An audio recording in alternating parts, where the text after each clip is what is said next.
Hi, I'm Jack, and welcome back because this time I am going to be talking to you guys about Spider-Man Far From Home. Yes, we are continuing the Spider-Man reviews leading up to No Way Home, and I cannot wait to talk to you guys about this one.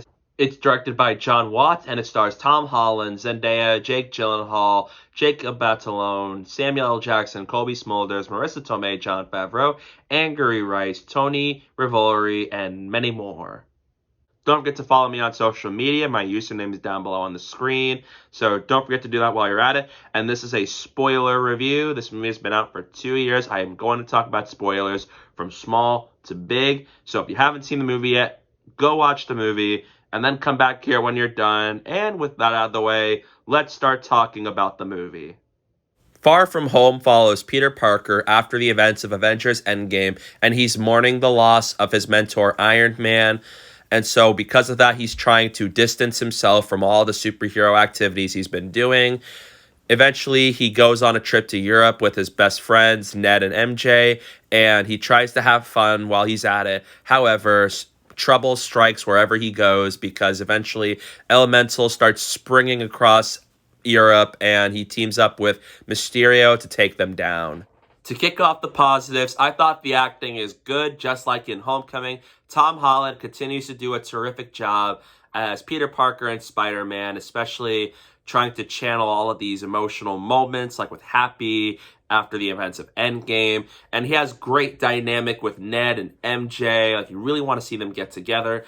But he also has great chemistry with Jake Gyllenhaal as Mysterio, and he is a highlight of this movie because Mysterio is also one of the best Spider-Man villains we've had on screen. Jake Gyllenhaal brings this energy, and you see he's having so much fun with this role, and he's so fun to watch. And he's really entertaining, and I really liked how he ties into this overall story. And Jake Gyllenhaal delivers a marvelous performance as Mysterio. Zendaya is also really good in this movie. This time she has a bigger role here than in Homecoming, and she has really nice chemistry with Tom Holland's Peter Parker. And they have this cute romance that, while they didn't tease it very much in Homecoming, which I wish they did, it's still nice to see in Far From Home. And you can buy that they're in love with one another in this movie, and it's really nice to see. It's pretty cute too.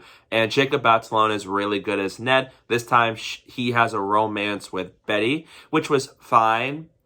Could have been a little better, but it doesn't bother me too much. But it's nice to see, and he continues to have really good dynamic with Peter, and they have some fun moments along the way. So it's really nice to see them in this movie. It's fun, entertaining, and it's just nice all around. The acting was good all around, but another highlight of this movie is the visual effects. I thought they looked a lot better here than they did in Homecoming. They feel a lot more real, they feel a lot more believable, and they look terrific, especially during the third act of the movie and even like the Mysterio scene throughout. It looks really good. It's definitely one of the more visually good-looking Spider-Man movies besides The Amazing Spider-Man 1, 2, and even Spider-Man 2. Far From Home is also much better paced than in Homecoming. While Homecoming is still a great movie, it has a lot of moments where I feel like it halts a little bit, and it could have been a little bit better when it comes to pacing. Again, nothing too terrible, nothing bad. It's just the pacing isn't as good there as it is here, because the fact that they're in Europe and they're moving from place to place to place to push the story forward, and with the Mysterio stuff and the Elemental stuff, the pacing is a lot better here because this time you can feel it's like, yep, they're moving, and it works really well here. There was not a moment in this movie where I felt like the movie slows down or halts. It feels like everything is just going forward nicely, and that's a benefit of the movie. So Far From Home is definitely a better paced movie, and it's done really well, and I really hope No Way Home is also paced really well, just like this movie. The action sequences here are terrific. They also continue to look great visually, and this movie has some great action sequences, the best out of any MCU Spider-Man property we've had thus far, and it's really cool to watch. Again, especially the climax. The climax is terrific for a Spider-Man movie. One of my favorite scenes in the entire movie is the Mysterio illusion sequence. Because ever since they announced him in this movie, I was so excited to see a scene like that. And we got it. And it looks amazing. The visuals are excellent. And you feel the urgency, you feel the intensity of the situation that Peter got himself into.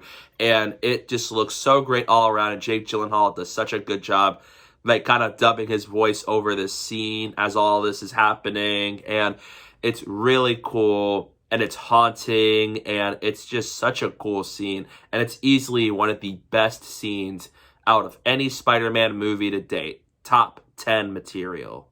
Oh, and speaking of Mysterio, I have to talk about his origin scene, because not only is it a good scene and it's funny and it's fun to watch because it's basically revealing that he's this villain, which Spider-Man fans will know instantly, but I have to talk about it because it gave us this beautiful photo right here. I know it seems like I'm trying to be funny, but no joke. This photo is absolutely funny and it's just perfect. And the third act is Excelsior. It is absolutely great and it's really cool to watch. And I loved how, because nobody can help Spider-Man, it's just him on the action. Nobody's there to help him. And you see all these drones are attacking him, trying to kill him. And then it gave us some great moments and show us use of his intelligence, where he had nothing, but he built a bomb and he also built like a shield out of materials, which kind of showcases how intelligent Peter is in this movie, which I will get to more into later. And it gave us lots of great moments in the third act, especially like this scene right here.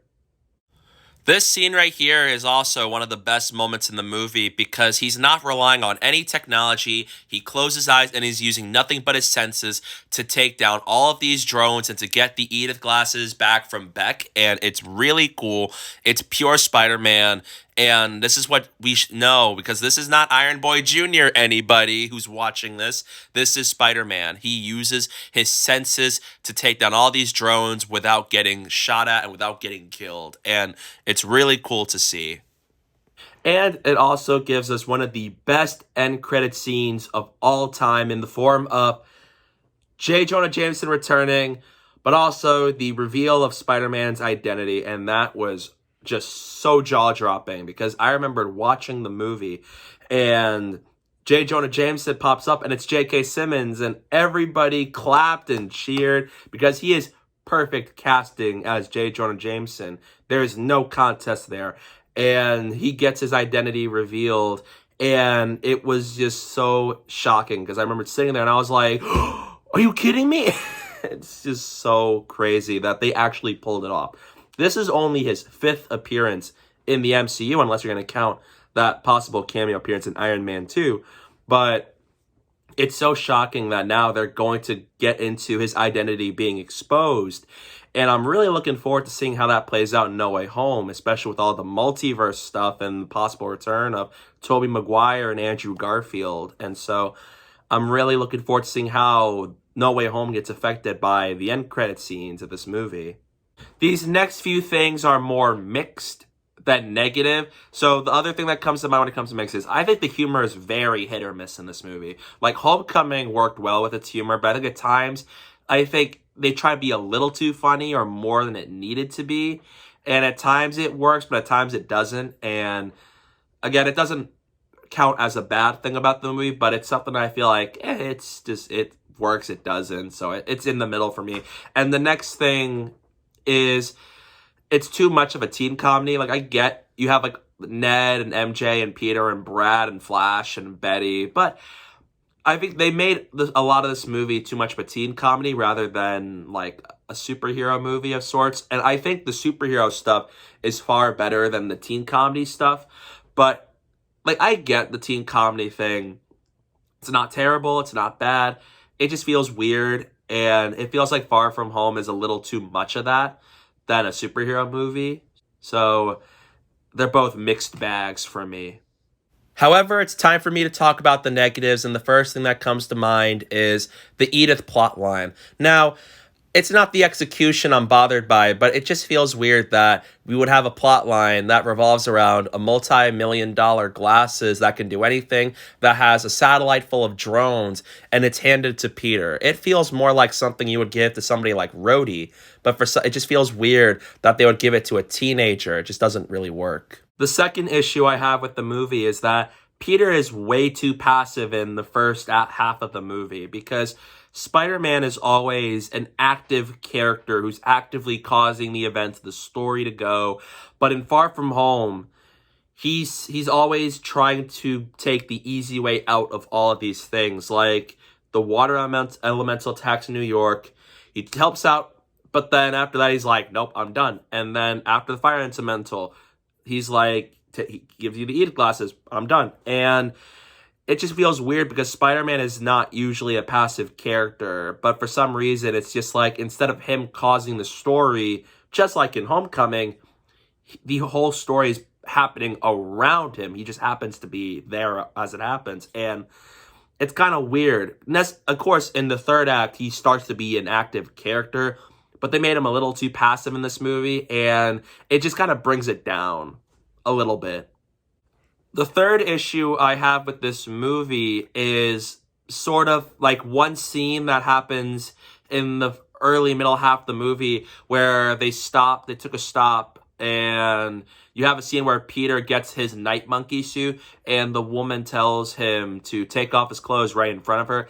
That feels really odd to me, and then it gets kind of weirder when Brad comes in and he sees that and just takes a photo. That feels very weird, and I wish they changed it, because that just feels like something else, but I'm not going to say what. But it just feels like a really strange scene, and I feel like they need to just remove the woman from that scene and just have it be Peter gets his night monkey suit, he tries to put it on, and then Brad sees it and gets the photo and possibly reveals to MJ that he's Spider-Man. That would tie into that scene where she finds out a lot better than this scene, because this scene is weird, it's odd, it feels out of place, and I wish they didn't have that in the movie that way. My fourth issue of this movie is the Aunt May and Happy Hogan romance idea. It feels really odd and strange for that to happen. It just continues to add to why I feel like Aunt May is just there and doesn't really serve much for the story. Overall, Spider-Man Far From Home is a fun and entertaining, and it's a great movie. While it's not necessarily as strong as Homecoming, Far From Home does have some higher highs in Homecoming, but it has some lower lows than Homecoming 2. But overall, it's still a fun movie. It's very watchable, and it's entertaining, and it has a great villain and a great lead performance from Tom Holland and the rest of the crew. So, in the end, I'm going to give Spider-Man Far From Home a B-. Wait.